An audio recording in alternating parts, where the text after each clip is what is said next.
السلام عليكم ورحمة الله وبركاته. النهاردة هوريكم ازاي نصلح اللمبة اللي هي الليد.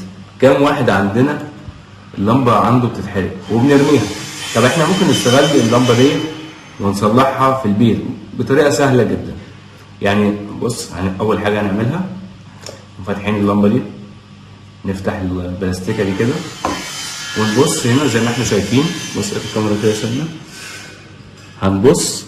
انا طبعا شفتها الاول، لقيت في لمبه هنا محروقه فيها اهي، باينه جدا يعني.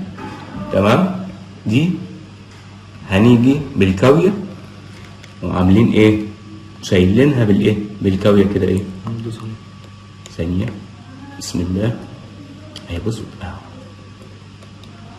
انت لو بصينا هنلاقي ايه، بتنور معانا. ايوه ده كده معناه ايه.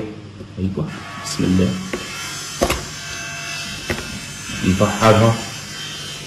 بنفحر مكانها.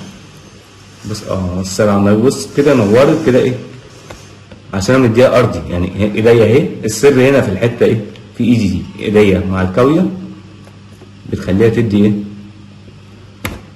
ارضي وكهرباء، فبتخليها تنور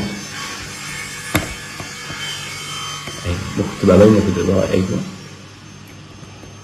ده كده دليل انها على طول اللمبة نفسها دي او الليداية نفسها دي هي اللي محروقة، فبالتالي طيب نقشر بيها كده، نقشر لحد ما ايه، نشيل مكانها خالص وننضف.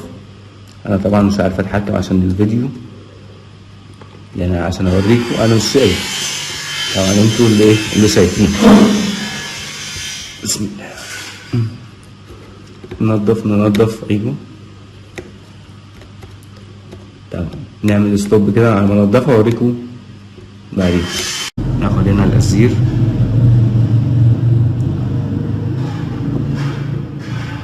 ننضف.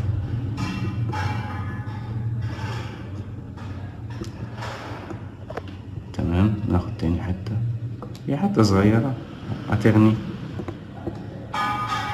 عند كله.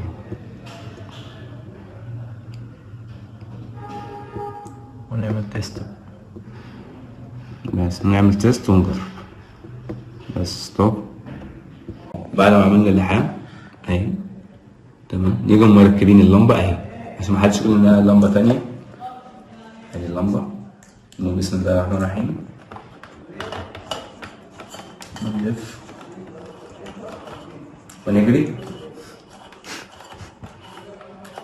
بس اشتغلت اللمبه. بس كده، شكرا. كان معكم محمد العبيتي.